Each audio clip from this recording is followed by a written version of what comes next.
It's time to get the story behind the story.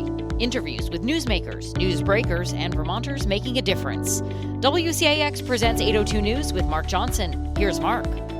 Progressive Emma Mulvaney-Stanak was the first candidate to declare she wants to succeed outgoing Burlington Mayor Moreau Weinberger. Mulvaney-Stanak served on the city council in the Queen City from 2009 to 2012 and is currently serving her second term in the Vermont legislature, where she chairs the House Progressive Caucus. The mayoral election will be held in March. Democrats Karen Paul and Joan Shannon are also running. In this edition of 802 News, sponsored in part by Red Hen Baking Company, I spoke with Mulvaney-Stanak shortly after she announced her bid. We focused on many of the issues facing the Queen City, in particular, the opioid crisis. I have heard a number of people say, why on earth would anybody want to be mayor of Burlington these days? How would you respond to that? Well, it's a very important question. I asked myself that throughout the summer when I started to think about this. It is a really challenging time in Burlington, and I am a mom of two small kids. I'm fully invested in this community. I've been here for almost 20 years, and I really have been very disillusioned by how divisive also politics has become on a local level. And I serve in the state legislature now, and I really realize how important it is to provide a different alternative to how we lead the city forward, one that really puts people at the center of it, that brings collaboration forward rather than divisive finger pointing around how to solve these really complex, nuanced problems that we're facing. And then really a different perspective of someone who's trying to raise a young family, afford to stay here, make sure my kids feel safe and are safe in this community. And so all these things I was toying with this or really grappling with this summer, and I realized this was a moment to move from my state level policy work and come back to local policy work. I used to serve on the city council, so I'm familiar with the systems, and it's just in my life and my career, public service is an incredibly important piece of my career and sort of my value base. And I wanted to make sure that I was at least offering what I could offer in terms of a vision of how else we can do this, how we can really restore a bit of hope and vision back to what Burlington could be, and it has been in the past. But really building off our strengths of when we come together and collaborate to solve problems, that's what moves us forward. And so hopefully this is what will resonate with voters as we look towards March. So you actually decided to run before Moreau decided to not seek re-election. I did, actually. I mean, that's how worried I've been, frankly, about the direction the city's been going in. The divisive nature from all parties, but with how the mayor's office has really been not collaborating with city council. I've been watching this for a while, and so sitting there, the usual, 3 years is up, and wondering what he would do, wondering who else would step forward. But a question I often encourage other people thinking for running for office: there's never a perfect time. There's never a perfect opportunity. And I was so concerned that I was getting very ready to run regardless of whether he decided to step away from the role or not. Let's jump ahead here and talk about some of that divisiveness. There are 4 progressives on the city council. Granted, there are elections coming up in 8 of the 12 seats. But how, if you're elected, are you going to be able to work with the Democratic plurality? So I have always been in a super minority in terms of numbers of progressives where I've served. So when I first was elected to city council in 2009, I was one of 2, maybe 3, and then I became the only city councilor who was a progressive in a body of 14 at the time. And we were in the throes of Burlington Telecom. It was a really rough time to be on city council in general. I cut my teeth, really, frankly, knowing how to trying to learn how to govern in crisis, with trying to bring the community back from that very divisive place. And so the only way that, frankly, a healthy democracy exists is where elected folks learn the art of collaboration, the art of compromise, and frankly, the fundamentals of why relationships matter and why you need to take the time to build that. No one should come in with their agenda. It's not how democracy is designed, where they just try to push that through no matter what, whether you have a supermajority or the mayor's office or what it might be. And in Montpelier, where I serve in the State House, I'm one of a 5-member House caucus of progressives, and we're in a body of 150. There is no way in the world that you will be effective if you choose divisive, polarizing positions. And I would say that for any party, for that matter. You become ineffective. And so I really have, over that course of my career, understood and put sort of my values forward, which is around collaboration, which is around building those relationships and trust. And I've worked really well, I think, on the House Commerce and Economic Development Committee, which is where I've served the last 3 years, which arguably is the most moderate committee. It's chaired by a Republican from the Northeast Kingdom, and it's had a lot of more moderate Democrats and a few Republicans on it before, and we pass most of our bills out unanimously. And I've put forward some pretty historic first-time policy ideas, which are small p progressive, things like investing in BIPOC-owned businesses, Black, Indigenous, people of color-owned businesses in Vermont in intentional ways around economic development. I've put forward policies that try pilot programs. We do workforce development, so pilot programs to help people leaving incarceration to reintegrate back into the community with partner employers to make sure that they're set up for success. We did that in a big workforce bill. I led on that, and unanimous support. So these are just a couple of examples of how when you take the time to build relationship and you take the time to actually deliberate together and really work through any differences and come back to a values-based place, in this case where we want Vermonters to be able to find livable wage jobs and be able to fill the needs we have in our workforce, and also in terms of economic development, have all businesses thrive. When you can find those common goals, you can work through things that are different or different opinions, or frankly, sometimes when people haven't even thought about certain ways to view the world because it's not their lived experience. I think those are all things I have found successful in my policy making, and I bring that forward back to the City Hall, is to make sure that in the mayor's office, I would have an open door and collaborate with City Council. It's an important partnership that I think has not been tended to well. You've described how you would be able to work with them. How would you get them to work with you? Well, that's a great question because it goes both ways, right? And so I think one of the first things that is important is that there be regular meetings outside of City Council, and that there be some advanced planning together with the City Council president, with if there is, sort of just leaders of the different caucuses of whichever parties are on the City Council, where we're actually working out a general policy, I wouldn't say agenda, but like a policy, the list of policy items that we really need to be working on together, and start that from the beginning instead of developing policy solutions only in the mayor's office and then bringing it to council 1 week before expecting people to vote on it. We have a lot of complex issues, regardless of what the topic is, that when you're a city council, you have no staff of your own. I've lived that. I lived that as a legislator. You usually are working another job. There's a lot you're trying to manage, and then digesting things can really be a challenge when you're drinking from the fire hose, if you will, with all these different policy issues coming at you, and you have to be a generalist. So I think part of what the mayor's office can offer is partnering early, making sure people have the information they need, that we take the time we need to dive deeply in and deliberate on the impacts of whatever the policy question is or the problem we're trying to solve, and then ideally bring solutions forward that folks can agree on. Now, I don't think democracy is about consensus building either every single time, because sometimes there are going to be differences and there's plenty of room for that. But I think the process needs to feel good for everyone. And in Burlington, in the almost 20 years I've lived here, I feel like issues really fall apart when the community and elected folks don't feel like the process worked well, when communities were not engaged well, when people did not feel heard. Those are elements that really start to undermine and create that unraveling of a sense of community. And that's what I would bring back. I've been a labor organizer, community organizer most of my life. Those are fundamentals of how you build a community that's strong and resilient and can weather really complex challenges like community safety and other things that are facing Burlington. How do you have those meetings and not be in violation of, say, open meeting laws? Oh, absolutely. I mean, transparency is another important value that I hold, and I think that's important regardless of whether I'm meeting with city councilors or department heads or stakeholders in the community.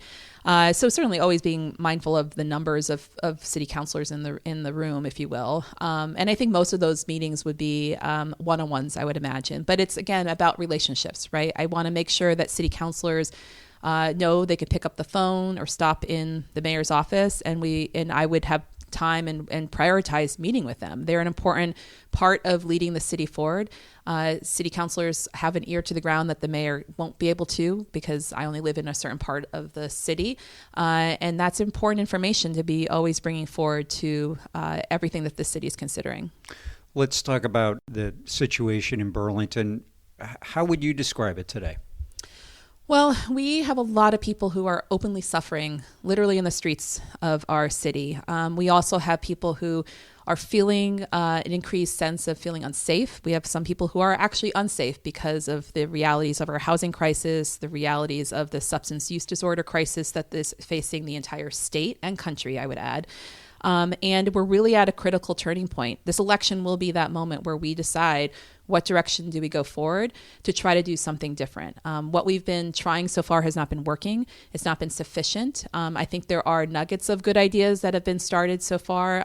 Some things that are just literally about to roll out or have rolled out, like the fire department's new pilot program for a slightly different response, to send a smaller team to sort of triage and when there's an expected overdose. But we really need to turn a corner here and really center people most impacted, but also make sure that everyone in the city feels safe and responded to. And I also think that there's other bigger issues beyond community safety, of course, that are facing the city around the bigger issues of affordability. Are we going to lose the economic diversity we have in this city when pricing of housing in particular is so enormously out of scale with what people can afford? And then also the climate challenge that we're facing and our health of our lake, the realities of the health of our planet in general, but then these wild weather incidences, storms, et cetera, that are facing the state. We were lucky this summer in Burlington not to be dramatically impacted, like my hometown of Berry City, for example. But it is stuff we have to actively be thinking about and responding to, and thinking as we take on big questions like what do we do with the McNeil plant? We have to be thinking forward around lining up what future generations need of us today, and not just thinking about having a short-term approach to things. Tell me some other ideas you have to help the people that are suffering from substance abuse, and also residents who are very concerned about how things are going in the city. Sure. Well, I think the most important thing is that the residents need to feel heard. I was talking about this before. There's a real importance about people's own lived experiences and quality of life. People need to know that city leadership cares about that. They need to know that people that care about their sense of safety. They need to know that there'll be someone who will respond in a moment of emergency or crisis or an act of crime happening. Our city response system is not adequate. When people call for help, they need the city to respond. And so we need to know what the appropriate response is, because I do think we need to reimagine how we viewed public safety. I've actually been talking about public safety in a broader sense of community safety, because there's a lot of elements that fall under in today's world, in today's Burlington, around what is making our community unsafe and that source of suffering I was talking about before. And we can't have just one single solution to resolve it or to fix this big challenge. So it can't be just policing and the number of police we have. Police have a very important part of this community safety response, but they're not the only part. We have a major housing issue where we have folks who are unhoused in the state legislature. This is a major worry and issue I held towards the end of the session, where we were about to push out hundreds of people off the motel program that the state had put up, the General Assistance Emergency Housing Program, through the motel program during COVID. And we just abruptly were about to end that program without an off-ramp. And many of us were trying to sound the alarm that it would push people into the larger towns, Burlington included, with zero services, zero support, and push it all onto the community. I thought that was a wrong decision. I pushed it back against that. And during the veto session, we were able to leverage a bit of a better solution where there was a bit more folks pulled back into the program, but not everyone. And some people had been pushed out already. And we didn't also have any chance to really talk about other policies around camping policies, et cetera, on a state level. So again, it got all pushed to local communities to grapple with without any money from the state, without any wraparound of realizing this is a Vermont problem, not just a Burlington problem. So I think that's part of the challenge ahead, is to convene stakeholders to figure out how can Burlington not only do its part on a local level, but leverage the state back to the table. And that's, I think, a major strength I bring to this role of mayor, is that I've served in the legislature. I have, again, relationships there. I know how the state functions. I've seen how when enough pressure is applied, that money can be found to bring people back into programs, to release and to make sure policy that is passed is implemented, for example. That's another struggle, which if we move into substance use disorder, another piece of this community safety challenge we have in the city, and again, everywhere in the state and everywhere in the country. That's another piece where I do think the city has done some decent work in that regard of really trying to grapple with the opioid crisis, as I mentioned before, the pilot program with the fire department. And we have to be leveraging the state again to be releasing opioid settlement fund dollars and having it flow so we can actually not only adequately address things in Burlington, but make sure there's enough treatment beds in the state. So when people have overdosed and they do realize I want help, they need somewhere to be able to go, because otherwise there is no option except to release them back into that cycle of addiction. We need to also be thinking about other, I think, upstream solutions in particular, rather than just continuing to manage all of the problems downstream, which includes understanding that when people's basic needs are met, that creates safer communities. And I'm not Pollyanna about it whatsoever. I mean, that's a long-term strategy of understanding how the impacts of a loss of affordable housing or inability to find stable housing or the inability to find a job that pays a livable wage, that all makes it much harder for people to be able to live healthy lives and thrive in Burlington. And also when people have an inability to access affordable health care and mental health goes untreated, that's where we start seeing another element of what's happening in our streets, where people are just openly suffering because they don't have the services and support they need. So I don't think, again, there's no single solution. So we have short-term things we have to address. We have medium-term things with the state. And then we have the longer-term policy solutions where we have to get serious about affordable housing. We have to get serious around workforce development and economic development that centers livable wage jobs with decent benefits. Otherwise, we're going to be constantly just pulling those babies out of that stream, if you will, which we'll just be chasing our tails. So it really takes a different vision and a different approach to really put those pieces together. How adequately do you feel that the police are responding to some of these concerns that residents have? Well, I don't think the response has been appropriate. When people have called, I mean, it's kind of just a common thing now where people say, I call the police, but they won't come, or I don't call the police because they won't come, or I don't call the police because I don't feel safe with police response in general because they are a queer person or a Black person, and they have a long history of feeling unsafe with policing in general, right? Long before our current situation. I think it fundamentally comes back to leadership and a lack of setting the right tone and culture within the police department. That's a piece of it. I would expect from all city departments a culture where there is an expectation of service to the community, accountability for making sure that, when we are obligated to provide a city service, it performs as it should. People need to be responded to.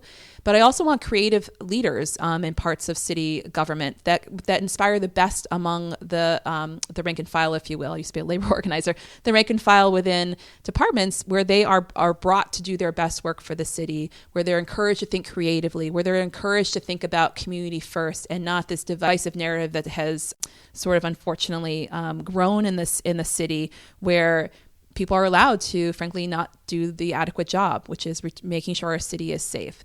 And it's not just the police. I appreciate that we've started this community safety officer program, but these alternative models, right, to basically send a professional with the right skill set, with the right expertise to respond to the appropriate call, because we should not be sending police officers to a mental health crisis call, right? They are not social workers. They're not trained as such.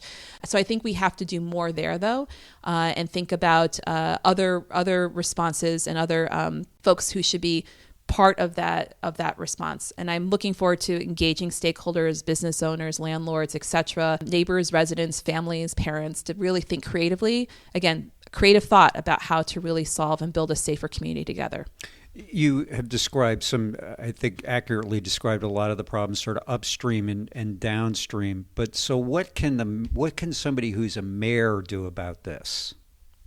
Well, the mayor's office, especially in the city of Burlington, has the power to convene people. The mayor's office also has the ability to appoint department heads who can share a vision and move a city forward that's really trying to move towards collective goals that are heard from the residents. I think the mayor is also important to be someone who has a skill of listening and truly engaging the community.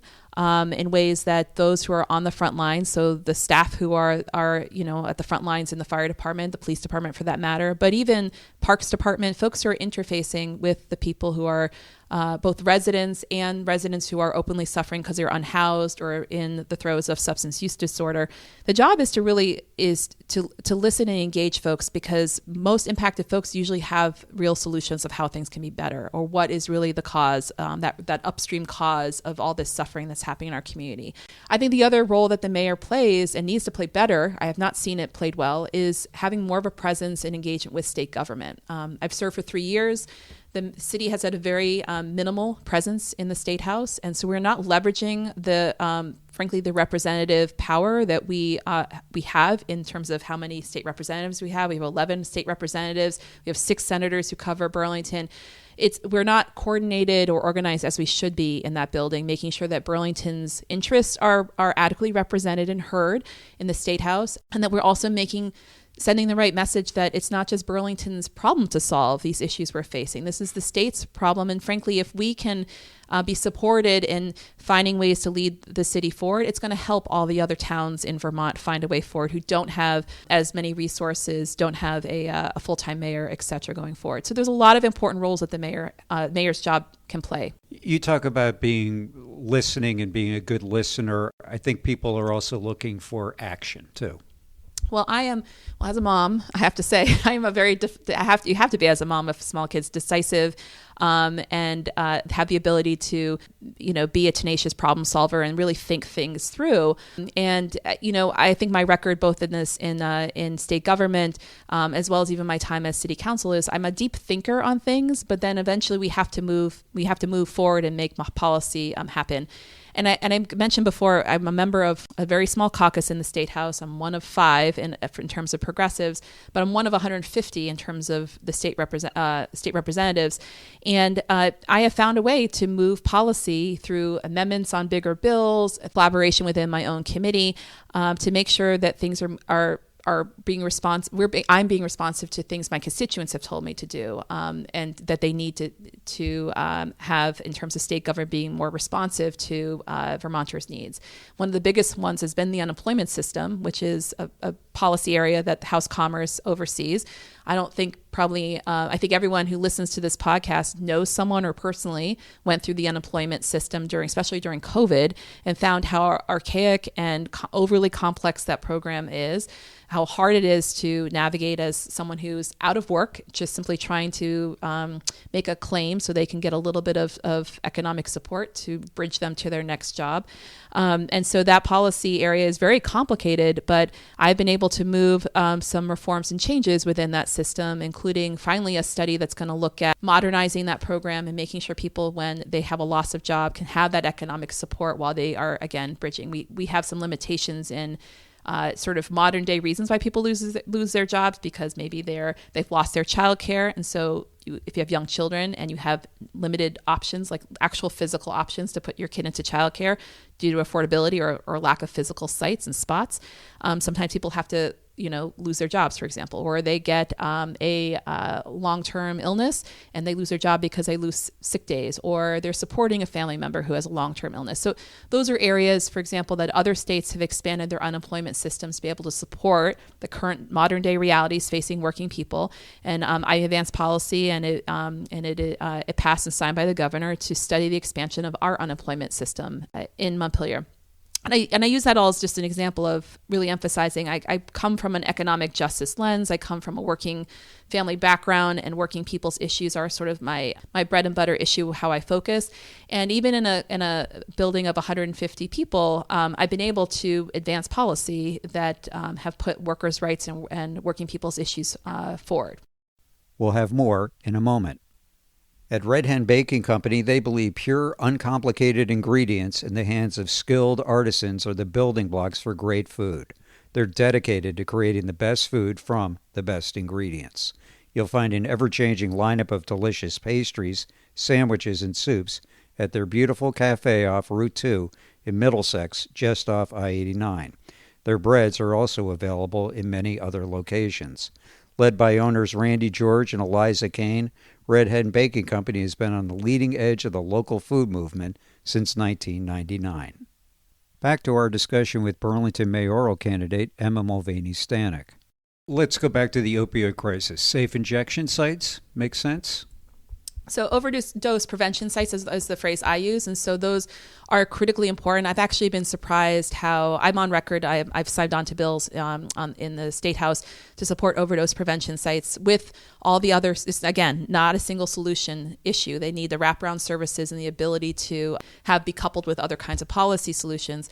But I'm surprised, frankly, how much that topic has gained support. I think the train is out of the station. People see this open suffering, and there's a quality of life issue for everyone involved here. The user of drugs, the person walking by the street, the kids who are playing in areas where needles are left behind. So I think that is a critical piece of it. And then I think we also have to look at needle recovery programs to make sure that we're also working with, because the safe needle system is so critically important for making sure people who are in addiction have access to clean needles, etc. And there's the back side of it where we need to make sure that there is a smart recovery system of those needles, and that we couple that with overdose prevention sites. There was an encampment site down on Pine Street that the city shut down. Would you allow encampment sites? I think we need a smart camping policy in the city. I think we need to figure out, again, until the state is brought to the table to kind of come up with better housing solutions. And we have passed a few big housing bills to build new housing because we have for decades in Vermont not kept up with what we should have been doing in terms of building new physical housing units. So we're playing catch up. They don't get built overnight. And so while we wait for those to come online and for the state to grapple with what do we do in the interim in terms of emergency housing needs for folks who are unhoused, we have to, at this point, come up with a smarter camping policy for people. I, again, wish the state had done that so that we could be universal and consistent out throughout Chittenden County and the whole state. But again, in the void, if you will, of policymakers in the state level and the governor solving that, we have to think that way here in Burlington. So I think we need a place where people know they can go. We need to think creatively about where we can have some of their basic needs met in terms of water and wastewater and whatnot, access for folks to keep the site healthy. And that way we can, in theory, also make sure that we have people in a more organized space to be offering services and support. I've been encouraged, frankly, about the pods on Elmwood Avenue. I think that kind of model, I know there's a lot of activity outside of that pod, which again goes back to the larger systems we're talking about. But the pod itself, I think, is a move in the right direction. They are resource intensive for sure, but they help to bring people into a more structured and safe environment other than just camping on the side of Depot Street or wherever else people might go without an alternative. As you were talking, I was wondering if you support the current police chief.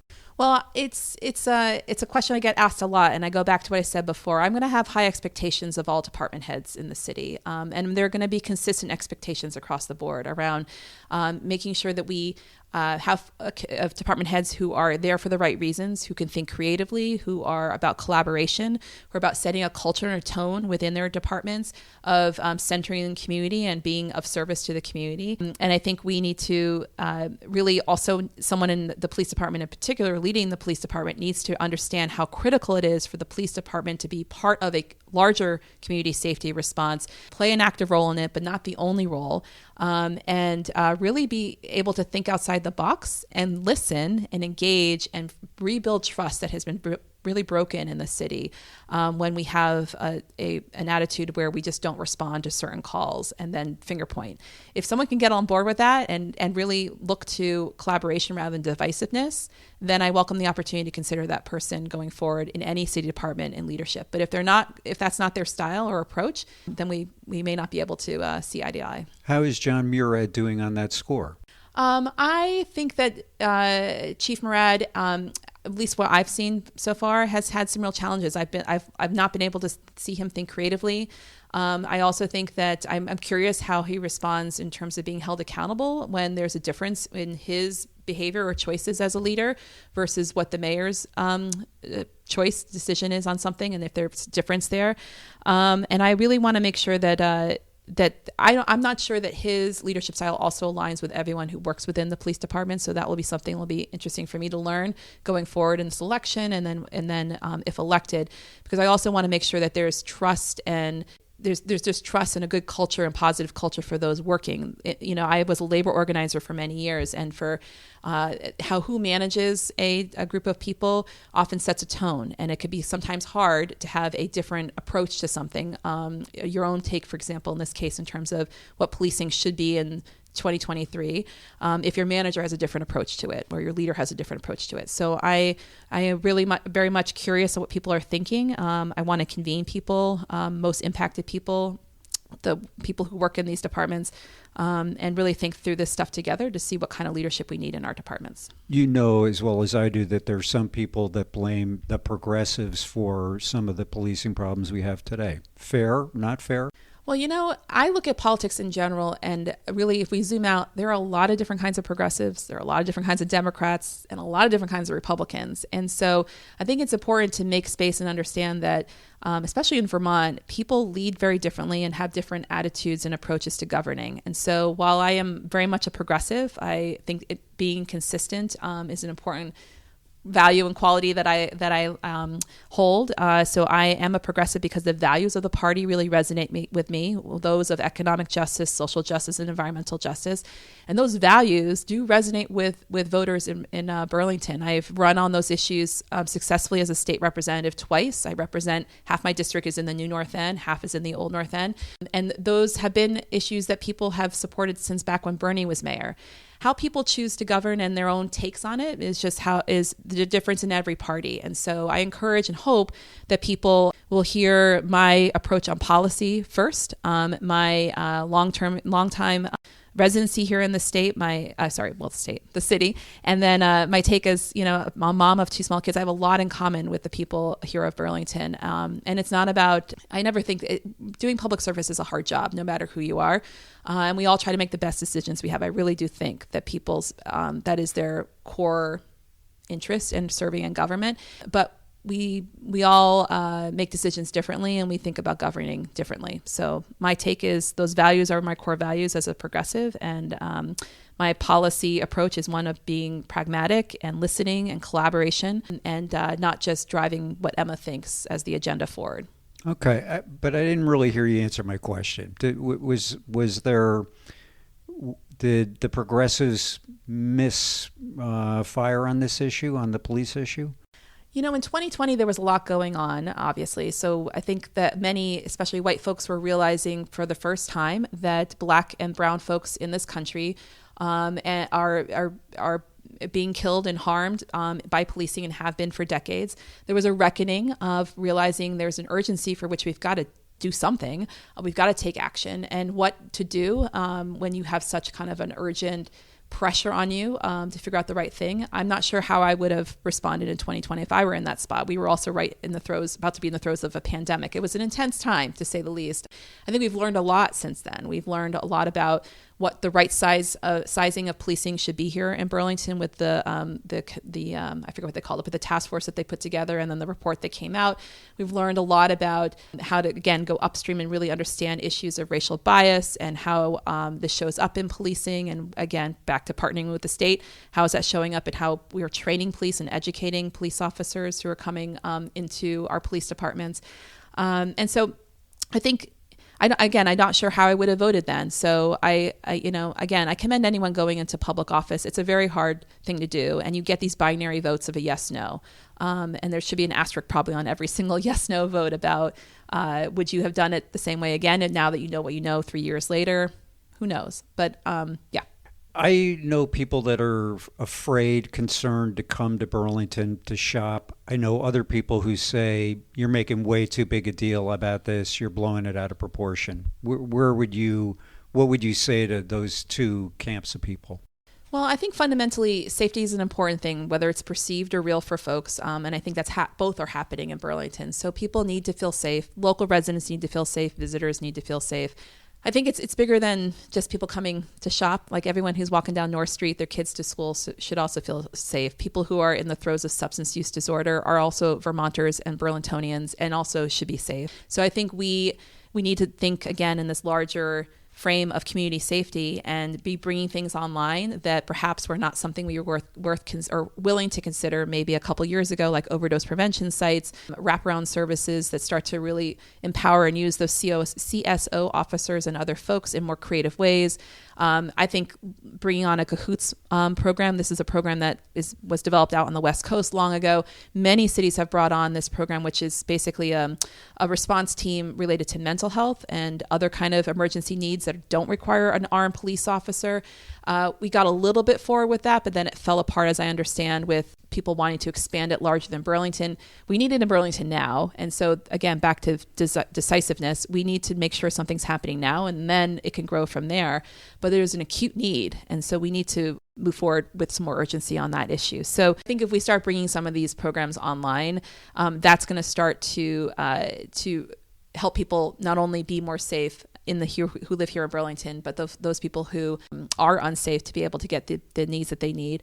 And then from there, I think partnering and understanding what businesses need more specifically. I think businesses there are other issues swirling around this as well in terms of economics, finding enough people to staff their stores, making sure that folks are finding livable wage paying jobs so they can afford to take those jobs and live somewhat reasonably close by, if not in Burlington. Those are other components that go into it. It is not, I worry when people tie something to only one particular topic. We have to understand the larger economic systems that are also changing how people shop, changing why stores are choosing to be open or closed in any particular city, and fundamentally just convene people so that people are able to sit side by side with policymakers and come up with the solutions together, and not just be policymakers trying to make it up over here on our own in a reactionary kind of way.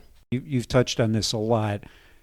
You've described a number of your core values. How would you describe, so that somebody that doesn't know you, what are Emma Mulvaney-Stanak's core values? My core values are collaboration. My core values are about safety. They're about people feeling listened to. And they're about relationships, I would say. So I think it was all been informed by my career as a community and labor organizer. I think the community has wisdom within it when people are listened to and meaningfully engaged, and then you take action based on those people's feedback. I think that also creates safer communities overall, because it rebuilds sort of it builds community, and it rebuilds community in the circumstances of Burlington right now, where people feel things have really become unraveled. And I just want people to know that we all have a role in this. This isn't about one mayor or one part of city government solving all these issues. It's really about everyone finding a role. We all have a role in this. And that goes back to that collaboration value that I really do center, is we can make the best and strongest and healthiest community if we all lean in and do our part. Okay, I'm an average citizen here. I've lived here pretty close to 40 years. What's my role? I think part of what needs to happen is we need to hear from everyone, right? We have to hear from people and give people opportunities to engage earlier on in the process, and not just on the eve of a big critical decision, where often people are crammed into a 2-minute public comment period, and it's very transactional. It's very frustrating, I'm sure, for people to come and feel like all I get is 2 minutes. There's no back and forth with the city council or mayor in those spaces. I would love to revamp the neighborhood planning assemblies so that they are more accessible to working families and all folks, frankly, where people can come and there are vibrant agendas. There's lots of ways to engage. I don't want it to begin and end at the MPA, but I think that engagement model needs a facelift, if you will, in 2023 terms. So people who work multiple jobs or have small kids or just have different schedules have other ways they can engage with the city and elected folks. And I want people to bring their best ideas forward. I mean, we all are living in it. We're in our parts of the city. We're seeing, what our neighborhoods need. And I want to hear all those ideas from folks.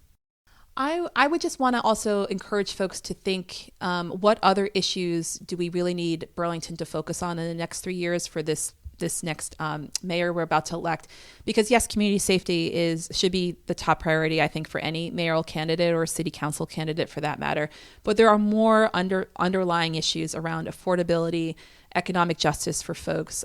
We need a creative thinker. We need someone who has the ability to leverage state relationships in ways we haven't been doing adequately as a city to go forward. So I really hope that folks bring forward all the questions related to these bigger, broader, bigger system changes and challenges facing Burlington and Vermont, and engage with candidates so we hear what their thoughts are and what their priorities are. Tell me an issue on economic justice. What are you talking about with that? Well, not only affordability of housing, but affordability of municipal tax, affordability of childcare that you can find in the city of Burlington, affordability of other fees and just ways that people are basic needs that you're trying to pay for here in Vermont, and figuring out how the city can play a role in that. Again, be it in more active partnership with state policymakers where we can push some bigger changes on healthcare, et cetera. I think we're starting to, because we've had to work on housing, but there's more there. I think we've created some frameworks, but I'm concerned, for example, on the home bill that we passed, which is changing some of the zoning requirements to make sure that people can't just use single family zoned units that could be multiple units. I'm worried for places like Burlington where it could turn into a lot of investment properties for out of state landlords. I want to make sure that we're doing a Burlington lens there that starts to structurally think about creating affordability within our local zoning and policy work, so it doesn't become everyone just snatches up these houses and turns them into 4-unit houses, which, yes, technically puts more housing into the housing market, but at what cost? So I think those are some examples. Thank you. That wraps it up for this edition of 802 News, brought to you in part by Red Hen Baking Company. Thanks for listening.